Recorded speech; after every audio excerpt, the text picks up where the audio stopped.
কলকাতার আন্তর্জাতিক ক্যারাটে টুর্নামেন্টে ত্রিপুরার সাফল্য, নরসিংহরে সংবর্ধনা অনুষ্ঠান। কলকাতায় অনুষ্ঠিত আন্তর্জাতিক ক্যারাটে টুর্নামেন্ট ও খেলো ইন্ডিয়া খেলো ক্যারাটে টুর্নামেন্টে ভারতের হয়ে অংশগ্রহণ করে ত্রিপুরার ছেলে ও মেয়েরা দুর্দান্ত সাফল্য অর্জন করেছে। প্রতিযোগিতায় রাজ্যের ক্যারাটে খেলোয়াড়রা একাধিক গোল্ড, সিলভার ও ব্রোঞ্জ মেডেল জিতে রাজ্যের নাম উজ্জ্বল করেছে। পাশাপাশি রাজ্যের সিনিয়র ক্যারাটে স্টুডেন্টরা সফলভাবে ব্ল্যাক বেল্ট ডিপ্লোমা সার্টিফিকেট অর্জন করে।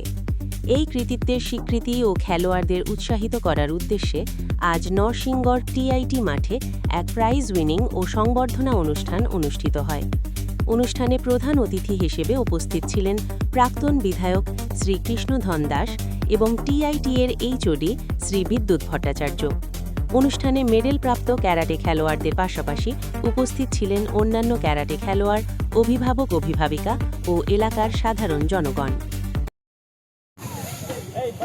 কিছুদিন আগে আমাদের কলকাতাতে ইন্টারন্যাশনাল ম্যাচ হয়েছিল। এখানে দুটি টুর্নামেন্ট হয়েছিল, একটি ইন্টারন্যাশনাল ম্যাচ, একটি খেলো ইন্ডিয়া খেলো চ্যাম্পিয়নশিপ। এতে আমাদের দেশের জন্য ত্রিপুরা থেকে টোটাল আমরা 24 জন পার্টিসিপেট করেছিলাম।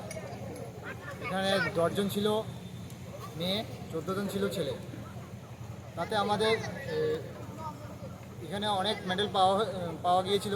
সেই মেডেল পাওয়ার সুবাদে আজকে আমাদের এখানে মেডেল উইনিং সেরিমনি অনুষ্ঠিত করা হলো, যেখানে আমাদের এখানে উপস্থিত ছিলেন এক্স-এমএলএ কৃষ্ণধন দাস এবং টিআইটির এইচওডি, যাতে এখানে এসে খেলোয়াড়দের মনোবল বাড়ানো হলো, এখানে তাদের সম্বোধনা করা হলো।